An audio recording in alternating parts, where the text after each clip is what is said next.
Question 2 is from Ben Banasic, representing himself, on 17.1, notice of motion naming the Thirlmere Hall, and the Director of Shire Connections is going to read that. Thank you, Chair. By way of introduction, the motion is that Council name the new Thirlmere Hall after Fred Denny. Now read the submission. The future Thirlmere Hall, the community has requested, should be for multiple use, including arts, training, change, facilities, meeting rooms, and even the possibility of a return of a boxing training facility has a long history that predates all but a few very long-term families in Thirlmere. The motion next week has a great opportunity and should be considered with the full information of other proposed namings in the township.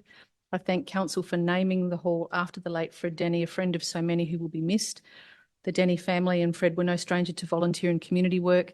Fred was a lifelong Thirlmere resident, veteran of the Second World War, life member of the 53rd and 55th Mice of Moresby Australian Infantry Battalion, and a founding member of the Picton Thirlmere Bargo RSL, and served 60 years as the welfare officer of the sub-branch.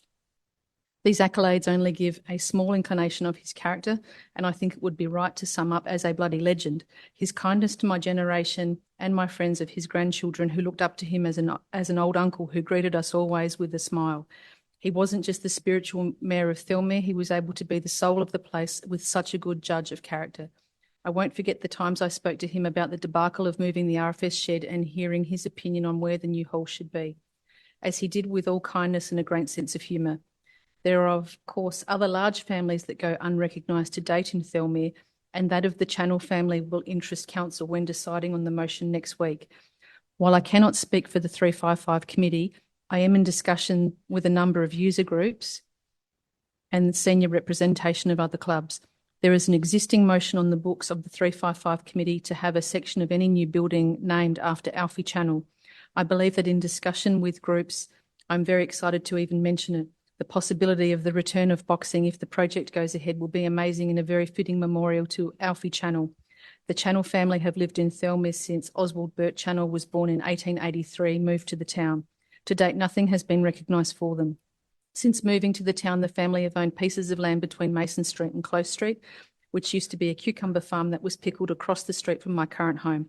Last year, in my capacity working for Judy, our research team was fortunate to meet with one of the neighbours, John Channel, who was brother-in-law of Les Harvey, whom many of you know with fondness. John was born in Thirlmere at home at Campbell Street, a few doors down from his current home that adjoins the unnamed laneway between Close Street and Mason Street. John is the 72 years young grandson of Oswald. Bert, his father, who lived in Thirlmere his whole life of 75 years, and they married to the Chitty family. A letter to Council is all that I thought it would take to consider the renaming. However, the response was a bit different, where we're told there needed to be a display of community support. We had already supplied the birth and marriage certificates, as well as showing the family connection directly to the lane since the 1940s, to the fencing being placed, enabling the residents to still use the laneway for walking and emergency access. John, being over 70 and not in great health, limiting his days out to usually one day a week, was not able to complete this task. So myself and my co-worker Erin in October door-knocked the neighbourhood and received signatures in the petition that was supplied to Council. No resident we spoke to refused to sign and everyone was supportive. Council is now placing the naming on public exhibition and seeking feedback. The family and my neighbours are looking forward to the naming. While I know this is a bit of a history lesson, it matters a lot to the residents of Thirlmere as well as the Denny and Channel families. I thank Judy for bringing the motion to Council for even considering the naming, and I'm hopeful that this gets the unanimous support it deserves when you vote on it next week. Thank you.